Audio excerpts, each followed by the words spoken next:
పట్టణ ప్రజలందరికీ నమస్కారం మరియు మా పోలీస్ శాఖ తరపు నుంచి ముందుగా వినాయక చవితి శుభాకాంక్షలు. మీ ముందుకు రావడానికి కారణం పట్టణంలో జరగబోతున్న వినాయక చవితి సంబరాలు మరియు నిమజ్జనం గురించి కొన్ని ఇంపార్టెంట్ జాగ్రత్తలు చెప్పడానికి పట్టణ ప్రజలందరికీ తెలియజేయడానికి మా పోలీస్ శాఖ నుంచి మేము ముందుకు రావడం జరిగిందండి. ఎవరైతే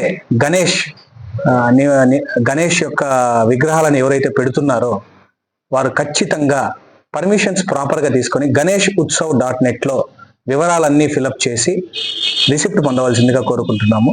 ఎందుకంటే దానివల్ల మాకు కూడా మీ డేటా క్లియర్గా ఉంటుంది. మరియు ఎలక్ట్రిసిటీ డిపార్ట్మెంట్ తరపు నుంచి అన్ని పర్మిషన్స్ పొంది ఎలక్ట్రిసిటీ కనెక్షన్స్ తెచ్చుకోండి.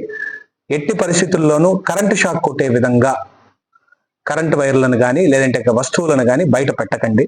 మీ మండపాలకు వచ్చే ప్రతి ఒక్కరూ వాళ్ళ బ్యాగులు, వాళ్ళ లగేజ్లు, వాళ్ళు ఏం తెస్తున్నారనేది దయచేసి అక్కడ ఉన్న ఆర్గనైజర్స్ గమనించవలసిందిగా కోరుకుంటున్నాము. ఎటువంటి డౌట్ ఉన్నా మా పోలీసు వాళ్ళకి వెంటనే తెలియజేయండి. మరియు గణేష్ ఉత్సవంలో భాగంగా ప్రతిరోజు రాత్రి వాలంటీర్లు ఆ మండపాల్లో ఖచ్చితంగా 2 కానీ 3 కానీ ఖచ్చితంగా పడుకునేలా ఉండండి. ఎందుకంటే ఎటువంటి ఇబ్బందులున్నా ఆర్గనైజర్స్ ఉంటే మాకు కూడా పోలీస్ వాళ్ళకి కూడా అన్ని విధాల సహాయం చేసినట్టు అవుద్ది. మీరు ఎవరైతే పడుకుంటున్నారో మీ విలేజ్ కానిస్టేబుల్స్కి లేదంటే మీ వార్డు పోలీస్ వాళ్ళకి ఖచ్చితంగా తెలియజేయండి.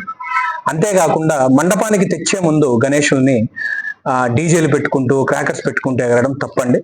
ఎటువంటి పర్మిషన్ లేదు వాటికి. సో అలా చేసినట్టయితే ఖచ్చితంగా చట్టపరమైన చర్యలు తీసుకుంటున్నాం.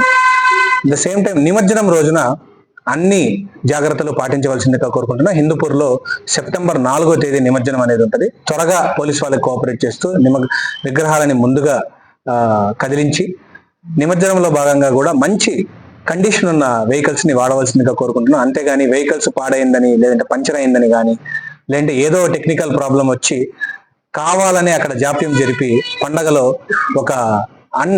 ఒక అన్ఫేవరబుల్ అట్మాస్ఫియర్ గానే తీసుకొస్తే మాత్రం ఖచ్చితంగా క్రిమినల్ కేసెస్ తో పాటు రౌడీ షీట్ కూడా ఓపెన్ చేయాల్సి ఉంటుంది. సో కావున ఆర్గనైజర్స్ అందరూ ఆనందంగా పండగ జరుపుకోవాలని కోరుకుంటున్నాము. పోలీస్ వారికి అన్ని విధాలా సహకరించాలని కోరుకుంటున్నామండి. Thank you so much.